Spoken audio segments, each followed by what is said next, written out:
బుచ్చిరెడ్డిపాలెం నగర పంచాయతీలోని 3వ వార్డు నందు ఉసిరిపాటి ప్రసాద్ ఆధ్వర్యంలో ప్రతి అడుగు ప్రజల కోసం కార్యక్రమంలో కోవూరు నియోజకవర్గ ఇన్ఛార్జ్ పోలం రెడ్డి దినేష్ రెడ్డి పాల్గొన్నారు. దినేష్ రెడ్డి ప్రతి ఇంటికి వెళ్లి వైఎస్ఆర్ ప్రభుత్వంలో జరిగిన అరాచకాలు వివరిస్తూ తెలుగుదేశం ప్రభుత్వం అధికారంలోకి రాగానే ప్రజలకు చేకూరే లబ్ధి గురించి వివరించారు. ఈ సందర్భంగా ఆయన మాట్లాడుతూ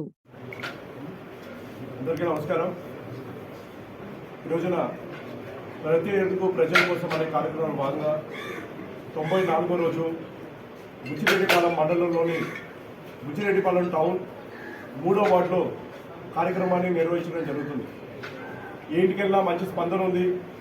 గతంలో తెలుగుదేశం పార్టీ అధికారంలో సమయంలో జరిగిన లబ్ధి గురించి వాళ్ళందరూ కూడా నాకే రివర్స్లో వాళ్ళందరూ కూడా చెప్పడం జరుగుతుంది. అలానే జగన్మోహన్ రెడ్డి గారు అధికారం చేపట్టిన తర్వాత ఎమ్మెల్యే ప్రసన్న కుమార్ రెడ్డి గారి ఆధ్వర్యంలో ఎటువంటి అభివృద్ధి కార్యక్రమాలు ఈ 3వ వార్డులో జరగలేదని చెప్పి వాళ్ళందరూ కూడా చెప్తున్నారు. ఖచ్చితంగా వాళ్ళందరూ కూడా ముక్తఖండంగా ఒకటే మాట చెప్తున్నారు, రేపు రాబోయే ఎలక్షన్లో మీ కోటేసి గెలిపిస్తాము, తెలుగుదేశం పార్టీ అధికారంలోకి రావడం ఖాయం. గతంలో మీ నాన్నగారు బుచ్చిరెడ్డిపాలెంని మున్సిపల్ చేయడానికి చాలా ప్రయత్నించి చేశారు. కానీ ఈ ప్రభుత్వం వచ్చిన తర్వాత దాన్ని ప్రకటించడం జరిగింది. అలానే ఈ మున్సిపాలిటీకి జరగాల్సిన అభివృద్ధి పనులు కూడా మీరు చేయమని చెప్పి అందరూ కూడా కోరడం జరిగింది. అలానే నేను తిరుగుతున్నప్పుడు ఇక్కడ కూడా ఎక్కువగా ఈ 3వ వార్డులో దళిత కుటుంబాల్ని అందరూ కూడా కలవడం జరిగింది. ఎక్కువ మంది నాకు చెప్పిన గతంలో ఉన్న లబ్ధి గురించి చెప్తున్నారు. గతంలో తెలుగుదేశం పార్టీ ఉన్నప్పుడు పెళ్లి కానుక పథకాలు వచ్చాయి. మేము ఏదైనా వ్యాపారం పెట్టుకోవాలంటే దానికి అవసరమైన పెట్టుబడి సాయాలు ప్రభుత్వం అందించేది. మా పిల్లలు విదేశాలకు వెళ్ళి చదువుకోవాలంటే విదేశీ విద్య పథకం మాకు వచ్చేది. అలానే మా కోసం ఎస్సీ సప్లాన్ నిధులన్నీ కూడా జనరల్ ఫండ్లో కలిపేసి మాకంటూ ఏమీ ఇవ్వట్లేదు అని చెప్పి ఇక్కడ ఉన్న దళితులందరూ కూడా చెప్పడం జరిగింది. అలానే దళితుల మీద దాడులు పెరిగిపోయి మీరు చూస్తే దాదాపు జగన్మోహన్ రెడ్డి గారు అధికారం చేపట్టిన తర్వాత దాడులు ఎవరి మీద ఎక్కువగా జరిగాయంటే దళితుల మీద దాడులు ఎక్కువ జరిగాయి.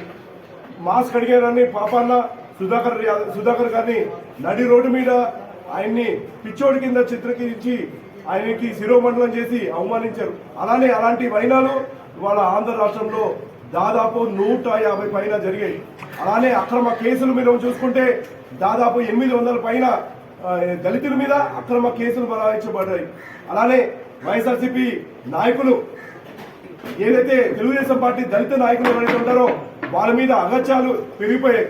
వాళ్ళు వేధిస్తూ మనస్తాప గురి చేస్తూ ఇవాళ దళితులని కించపరుస్తూ ఇవాళ ఎలక్షన్ స్టంట్ లో భాగంగా జగన్మోహన్ రెడ్డి కొత్త గిమిక్ మొదలు పెట్టాడు.